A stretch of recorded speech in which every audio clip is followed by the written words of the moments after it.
sai musulmai suna cewa Isa su wanda yake cikin Qur'ani namu ne daban.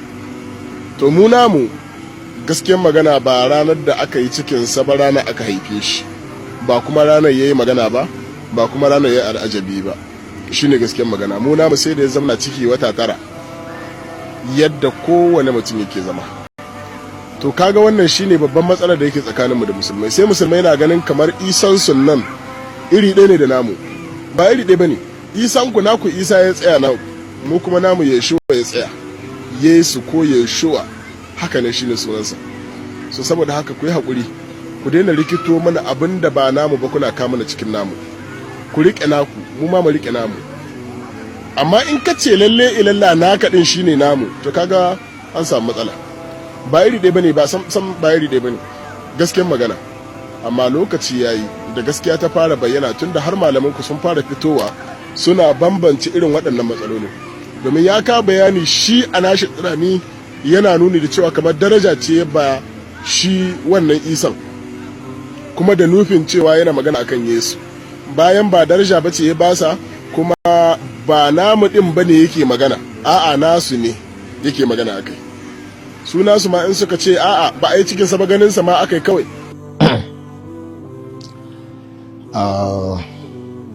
أعوذ بالله من لا إله إلا هو أعوذ بالله السميع العليم من الشيطان الرجيم بسم الله الذي خلق يسوع المسيح بسم الله الذي خلق يسوع المسيح.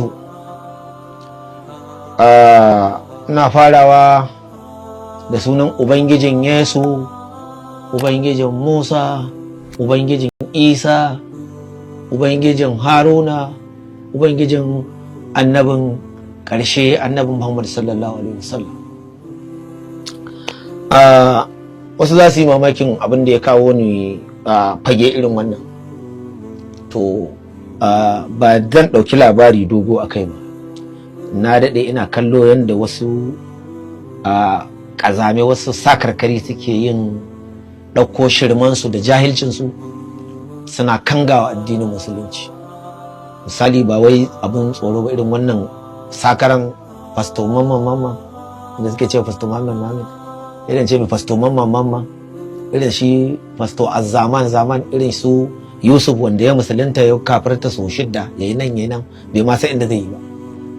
Duk irin wannan sakarkarin duk in ka haɗe su a guri ɗaya na fi su ilimin Bible, na fi su sanin tarihin addinin su, domin dace duk ranar da na shigo fage a cikin wannan bishara ta magana tsakanin addinin musulunci da kiristanci, wallahi na haɗa su da aiki. Dalili shine dole he na komar da su makaranta sun koma research, wallahi ba su da ilimin abin da zan gaya musu, sai sun yi bincike. Abu na biyu, abin da zan faɗa a nan, ina buƙatar matasa na kiristoci kada a riƙa yaudarar ku. Duk abin da kuka ji na faɗa ku saurara ku ji wanda zai ƙaryata shi. In ba su ƙaryata shi ba kun ga sun zama maƙaryata ne. Sannan ku riƙa bincike duk abin da na faɗa, ku bincika, ku duba ko a Google ko a littattafan da na faɗa. Zan fara da maganar da shi wannan mai ikirarin faston yayi cewa annabi Isa ba shine Yesu ba. Malamai na kokarin fahimtar da shi saboda sun san mu ba mu iya zagin annabi Isa, ba mu iya faɗin magana, babu musulmin da ya cika musulmi sai ya yarda da annabta annabi Isa, kowaye shi yasa suke kokarin su ga sun goga mana magana ko sun goga wa musulmi magana akan annabi Isa, dan sun san bai isa ya faɗi wata magana akan shi. To kamar yadda kuka faɗa, malamai na nuna muku cewa annabi Isa nan na Taura da annabi Isa na Alƙur'ani ɗaya ne. To kuna cewa a'a ana matse muku. To ni na yi nawa binciken, wallahi ba ɗaya bane. Yan uwa manyan malamanmu da almajirai da ake tafiya, a yi haƙuri da wannan magana da zan faɗa. Wallahi tallahi annabi Isa ba ɗaya ne da Jesus ba. Annabi Isa wanda Allah ya gaya mana a Alƙur'ani, wanda Allah ya saukar wa Injila tun shekarar 325 da tafiyarsa sama, aka ajiye shi aka ɗauko sabo, shine aka ɗauki wannan Jesus. Council of Nicaea, ina son duk abin da na faɗa mutum ya nemi littafin ko kuma ya google Council of Nicaea. Zan rika ina dan sa muku shi ma abin da nake magana akai a kwamfuta. Council of Nicaea wanda zama ne da aka yi aka tattara kiristoci na duniya manya-manya, shine zama na farko a duniya a tarihin duniya na kiristanci, a tara manyan fastoci na kiristanci, shine zama na farko a duniya.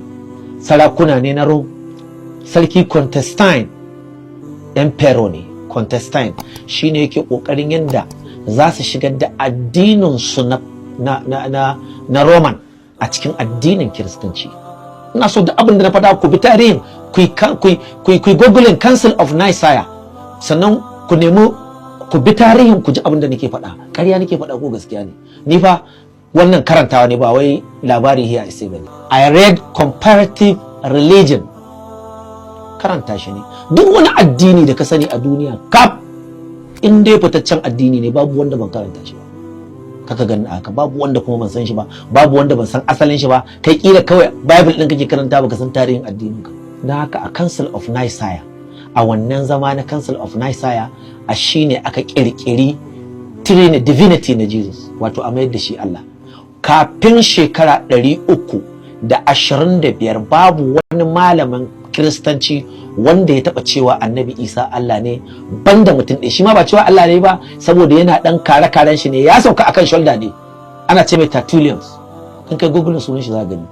Shi an haife shi a shekara 150 zuwa 160 aka haife shi, wannan tsakanin aka haife shi, ya kuma mutu a shekarar 227 da 26 yadda ya mutu kenan. Shi ne ya fara kawo irin wannan ra'ayin a cikin harkar kiristanci, kuma shi ma yana tare ne da fada, saboda suna da kokarin yadda za su ciki. Da aka zauna da malaman kiristoci, me faru? Sai aka ce masu, muna so ne pagan su shigo cikin addinin kiristanci, amma idan ba mu sa masa allolinsu a ciki ba za su anshi kiristanci ba. Da haka da wannan aka fara yaudarar malaman kiristoci akan Trinity. Ana so a tura musu a ra'ayin Trinity, wanda an yi amfani da dukiya ta gayyato malaman kiristoci a duniya na kowane sashi, domin siyasa ba don wani abu. Ina so ne in nuna ma mutanenmu da aka cuso ma kiristanci inda kiristanci ta so, kuma ina san da abin da na faɗi na ce ku je ku yi gogulin ku duba ku gani. Bayan an yi wannan zama, an nuna musu cewar ga abin da ake so, ana so a shigar da addinin kiristanci a cikin wannan, ana so a cikin da allolin pagan a cikin addinin kiristanci, wanda allolin pagan din nan akwai Allah rana, wanda Allah ne wanda da rana yake aiki a nasa ra'ayin. Akwai Allah dare, wanda shi da daddare yake nashi aikin, shine Sunday. Duk wani wanda zai karyata maka maganar Sunday ƙarya yake. Sunday Allah ne da ake bautawa mawa addinin Romawa na pagan. Sunday. Akwai Monday, shine wanda suka mai da Monday. Dalilin wannan aka zauna aka yi insatin, sai aka kirkiri Allah hudu. Dan wasu ma ba san Allah hudu aka kirkira. Akwai Kristan da yana Kristancin ma wallahi bai san Allah hudu aka kirkira ba ta yi. Allah hudu aka kirkira. God the Father, God the Mother, God the Holy Spirit, God the Son. Wannan su ne allolin da aka fara kirkira. Me ya kawo God the Mother? Saboda mutanen Rome, ‘yan Roman Catholic suna girmama Maryam. Mutanen Rome suna girmama Maryam, domin su sun fi girmama ta ma akan Annabi Isa. Da haka sun yadda idan za a sa allolin nan sai an hada da ita Mary, suna ce mata Virgin Mary, saboda su a wurin alƙiblar su sun fi bata muhimmanci ma akan Annabi Isa. Da aka yi zama aka ce to abinda za a yi a haƙura a ɗauki guda uku. Aka ɗauki God the Mother, God the Father, God the Son. Ba da Holy Spirit lokacin ba su sa mala'ika Jibrilu ba. Aka ce a ɗauki wannan, kuma bayan sun ɗauka suka ce a'a, ai Allah ya zama na family, na gida ne. Yaya za a ɗauki family zai zama family? Ya za a yi a cire abin daga family? Aka ce to dole dai a cire ɗaya anan. In an cire Jesus babu addinin gaba ɗaya, in an cire Allah babu addinin gaba ɗaya, sai dai a cire Mary. Shine aka cire Mary aka kawo mala'ika Jibrilu, wato the Holy Spirit kenan a cikin allolin. Shine aka God the Father, God the Son and God the Holy Spirit, wato Allah Uba, Allah Ɗa da Allah mala'ika. Shine aka cike alloli guda uku yadda ake da bukata a samu guda uku.